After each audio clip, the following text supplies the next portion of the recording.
Hey y'all, how's it going? Gage here. I am reporting from the balcony of my hotel in Pokhara, Nepal. So, I wanted to update y'all on the journey. I got back from the Annapurna Trek. I spent about a month hiking it, which was super cool because I got to take my time. I got to stay in villages where I connected with the hosts of the homestay, kind of like a hotel, but people have you into their home. And so, where I felt connected, I got to stay a few days. There were some meditation caves, and I got to go to there multiple days in a row and meditate and really drop into the culture and the hike and the Himalayas and what Nepal is, and um, getting to meet Sherpas and different guides, and um, yeah, tuning in there. So I got back from that whole trek about a week ago, and I've been playing with the idea of what to do next, where to go next. In traveling, there's this beautiful thing of having so many options of what to do, but it can be almost create some indecision because the world is, it's literally like pick a place on the map, look at a flight, see how long it takes, and you can be there in a few days. So I've been feeling this balance of when I go to these really intense sites or have these really intense peak experiences, especially when they're spiritually oriented, to try to ground them in and integrate as much as I can while being on the road. And so I got back from trekking and I actually felt really good. I felt really integrated. There was something about the process of, hiking 7-10 kilometers a day, doing 3,000 meters, 2,000 meters of elevation gain, and being alone. And just, I'd have these moments, I'd have these realizations, these epiphanies, and then I'd walk. And every day, I tried my best while I was walking. If I started thinking about the future, I started thinking about the past, I started thinking about abundance, money, work, art, career, relationships, ex partners, any of that stuff, to stop myself in that moment and to sit down, or to at least take a break, take my pack off, and then close my eyes and take some deep breaths and try to feel my body and feel into my wholeness of my being. And once where I get into a place where I'm like, okay, I feel like I'm in my body, I feel like I'm in my being, I would then be like, okay, what does it feel like? What does it feel like the Himalayas? Like, what does being in Nepal feel like? Can I feel the presence of the mountains? So it'd be like I connect to myself first, and then I connect to the mountains. And it was a super cool process because after that, I'd feel so present. There'd be no thoughts racing in my head. I would just be clear, and I'd start hiking it. And then the thoughts would creep back in, and it's like, all right, Gage, we're gonna sit down and we're gonna get back to the center point of the heart, or being in the body, or being in the Himalayan mountain energy. And then I'd start hiking again, and sometimes I had to put myself in timeout or sit my butt down quite a few times before I could really get into being present in the hike and not be just a monkey mind running loops in my head of, well, what am I going to do when I get back? Or where am I going next? Or, oh, there's my truck's at someone's house and it needs to move soon, and but it has a flat tire, and blah blah blah, because none of that really serves me in that moment. So anyways, doing that process while I was trekking over the month, I feel like I'd have these peak experiences, but then I'd be able to really be present with them and kind of digest them. So when I got back from the experience, I felt surprisingly like really, really integrated. Like I processed these things while they're happening. So I've been playing with the idea of going to Mount Kailash. Mount Kailash is a very sacred mountain located in Tibetan China, and it is considered extremely sacred by Tibetan Buddhists, Hindus, and Jainism. And there is a really big celebration that is in the Tibetan or in the Buddhist culture called Sagadawa, where they erect this huge, like almost like a telephone pole, and put a bunch of prayer flags there, and it's to honor the life of Buddha. And then also people go around the mountain in a clockwise motion in a kora, that is basically a sacred walk of pilgrimage. And so I was really excited to do this. And you also have locals that, or Indians that come from all over. You have locals that come from all over. And they're doing prostration, where they're literally, instead of walking around the mountain, they maybe have gloves or some pads on their hands and maybe on their knees, sometimes not. And they literally stand up and they bend down and pray, or get into a praying prostration movement. And then they take one step forwards. And then they get up, they bend down to pray all the way down on their chest, and then one step. And so there will be a lot of these pilgrims doing that, which I think will be such a privilege to be able to witness and be around that energy. So that is what's happening in Kailash, and there's a very sacred lake next to it called Mansover Lake. And when I was in Egypt and I was meditating there and visiting these pyramids and sacred temples, I had a vision in one of them where I should go to all the chakra points of the world. And if you're not familiar with what that is, the chakra points are basically in Eastern mysticism. We have basically science and spirituality never split here in the East. And so they looked at the energetics of a body, not just what is the physical ailments, and then we'll try to treat the symptoms. Here it's much more of a holistic approach where your body is governed by energy centers. So you have your root, which is your connection to the earth. You have your sexual center, which is where all your passion is, your fire, your sexual energy. Then you have your kind of upper stomach, which is like where you get your gut feelings, your solar plexus, where a lot of your willpower and drive is. You have your heart, we all know that, your throat, your power of speaking things into voice, your pineal gland or third eye, where visions come through higher consciousness, and your crown is kind of your connection to source, heavens, divinity, whatever you like to call it. And so there are some people who have discovered, or I really don't know how far it goes back. I wouldn't be surprised if it goes back thousands and thousands of years. But not just like humans have these energy centers, so does the earth. And Egypt is actually the throat chakra, specifically like the Giza area. And then you have Mount Kailash being the crown chakra. So it's a super powerful place energetically. And so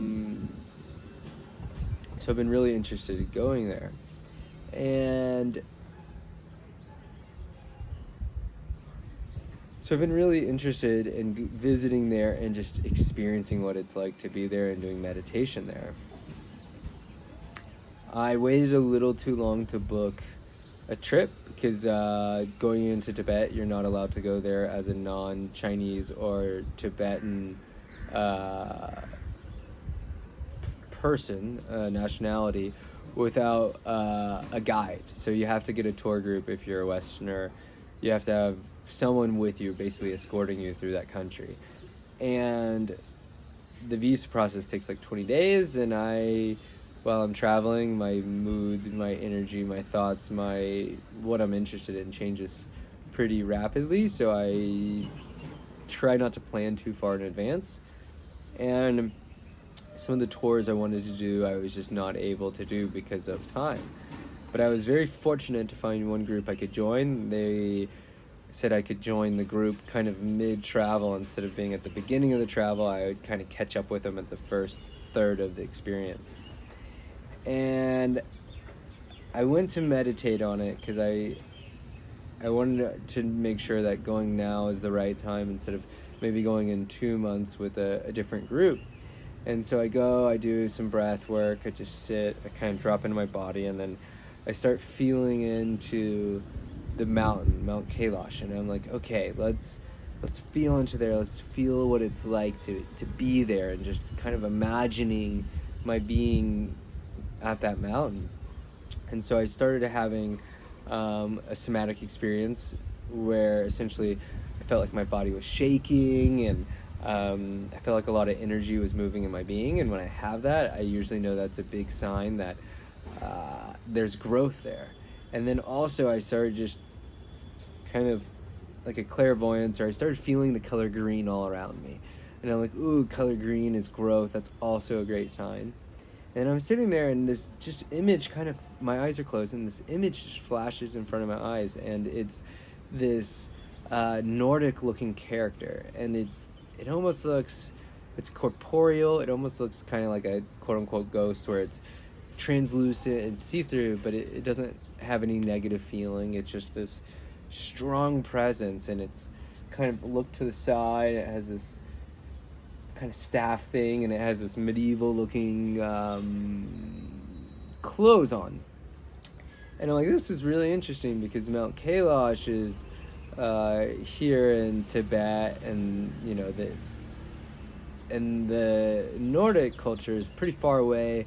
I haven't done the research, but I don't believe that the Nordics had much interaction with the Tibetans. I could be wrong on that, but anyways, it was kind of strange, and I just like, it's an image, it popped up, I let it pass by. So then I had this moment where, the green color's popping up, my body's kind of having this experience, and I'm like, okay, I need to do this. So I end the meditation, I immediately go to PayPal, I send the deposit to this company I found online, and I'm like, okay, I'm feeling good, it's kind of settling into it. I go to dinner with some friends, and then after dinner, I come back to the hotel, and I'd watched some movies the past few nights, and I'm like, okay, let's do something a little different than just watch a movie. And I was like, okay, let's get on Gaia. And Gaia is this really cool network, if you haven't heard of it. It's like Netflix, but for consciousness, meditation, anything related to holistic healing, even things, far out subjects like aliens and all that good stuff.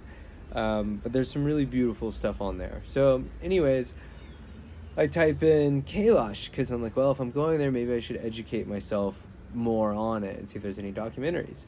Nothing really pops up that says Kailash in the title, and there's an episode here, a movie here, a few other things that aren't related. And so I just click on one thing, and it's this guy, Matthias de Stefano, who is an interesting character, who he's gone around to some sacred sites as well, and leads groups, and is really doing some really cool things for this consciousness New Age movement.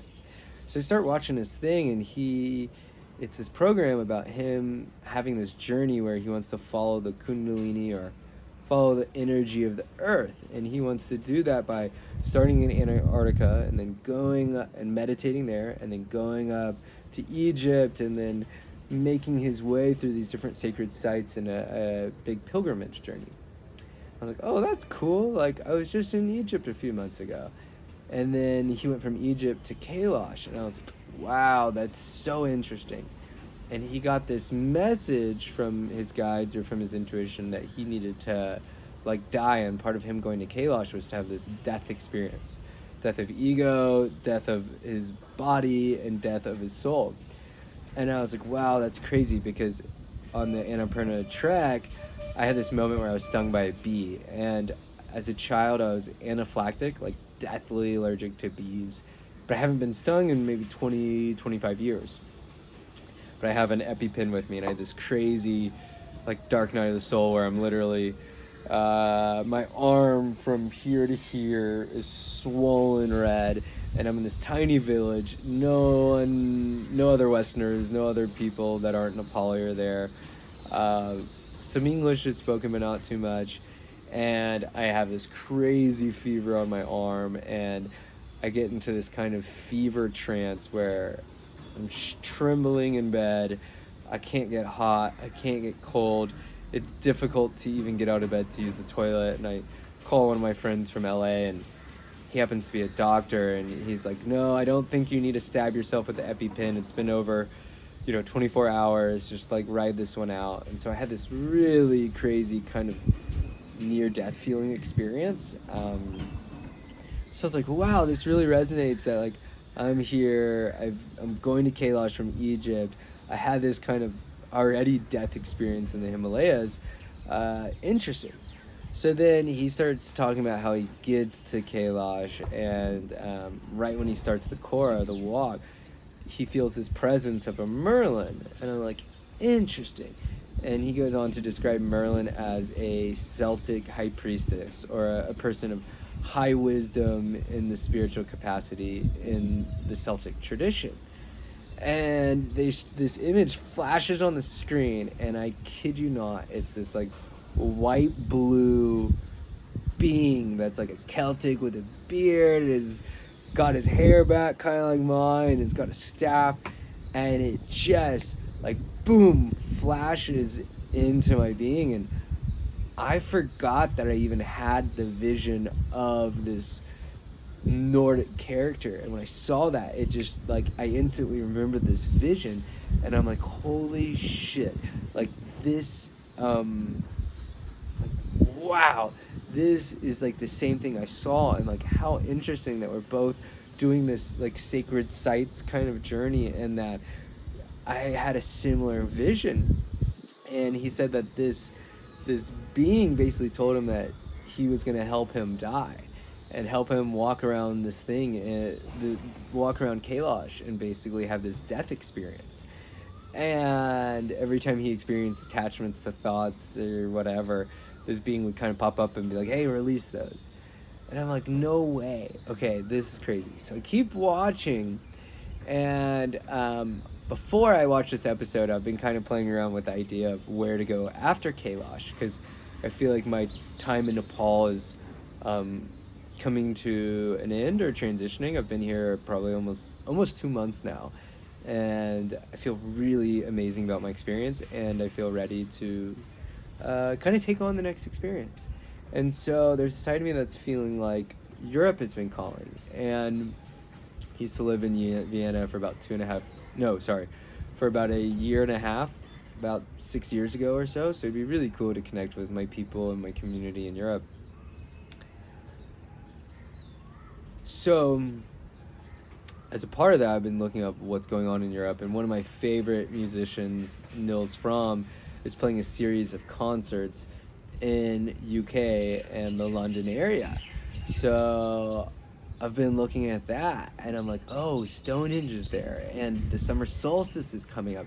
Maybe I could go to the summer solstice and experience Stonehenge at that time, and then go to these concerts. Like, how cool would that be?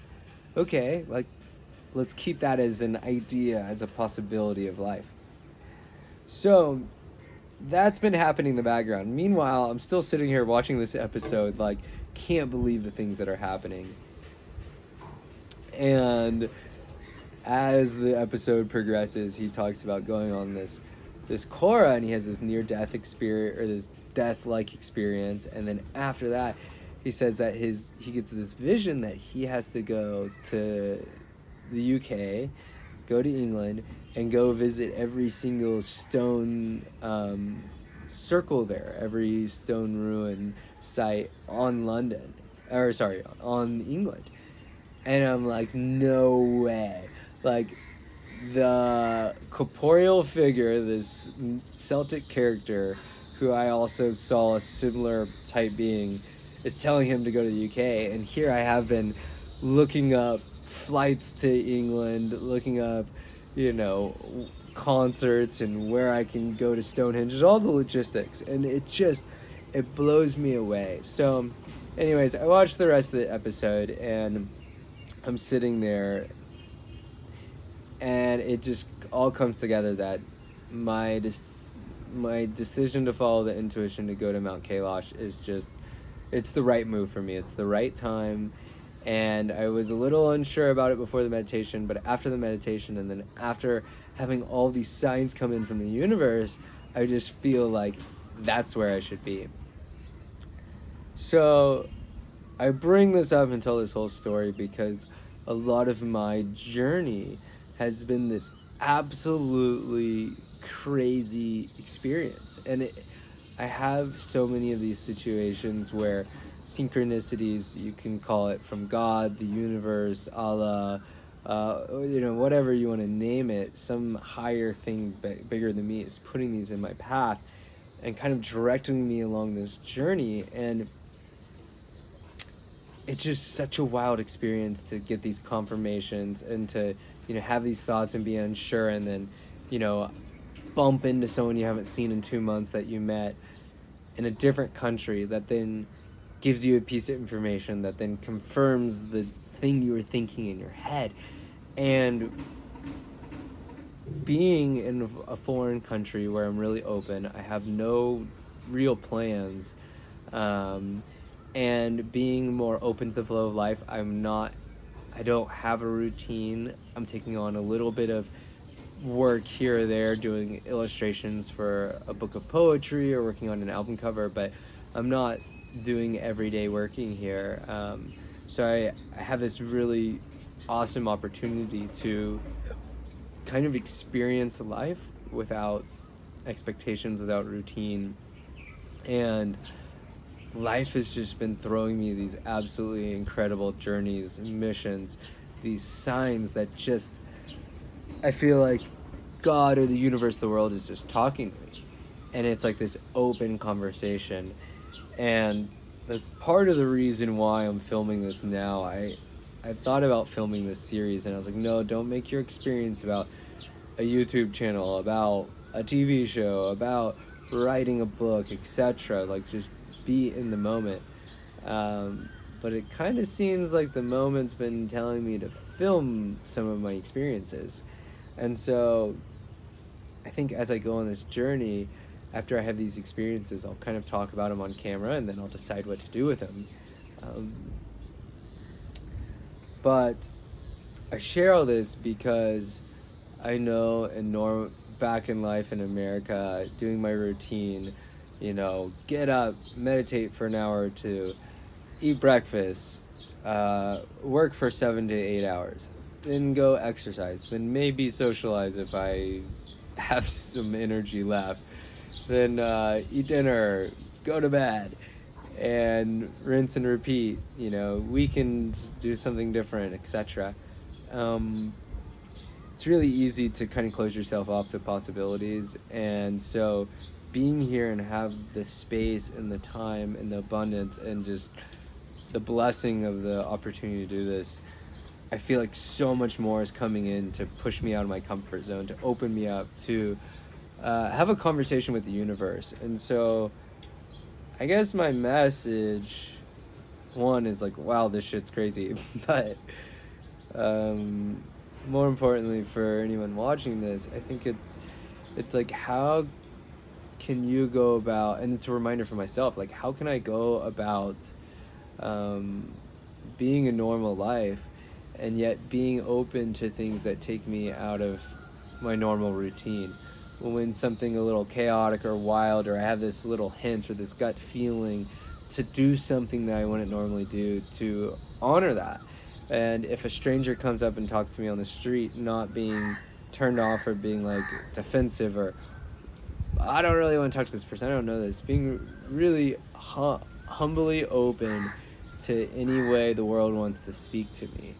And so it's been a big thing I've been trying to do here in my journey, is being open to how the universe wants to speak to me to the best of my ability. So anyways, I'm gonna go see my friends because it's my last day in this city, and it's been really cool because I've actually met some amazing people here in Nepal. A lot of people come here alone as solo travelers, and they have a deep connection to nature or spirituality or both. And so it's been a beautiful place just to go to a cafe, sit next to a stranger, order a cup of tea, and then see where conversation leads us. And I've been just blown away by the people I've met here. It really fills my heart and my soul, and it makes me feel at home, even though I'm so far from home. It's 12 hours time difference if I call my friends back home. I'm that far into the future or past of time. So if you watch this whole thing, thanks for tuning in. If there's aspects of these videos that you really like, or you don't like, give me feedback, because I'll kind of like, I can speak more about certain aspects and I can kind of tone down other aspects. But thanks for watching me be vulnerable. Much love.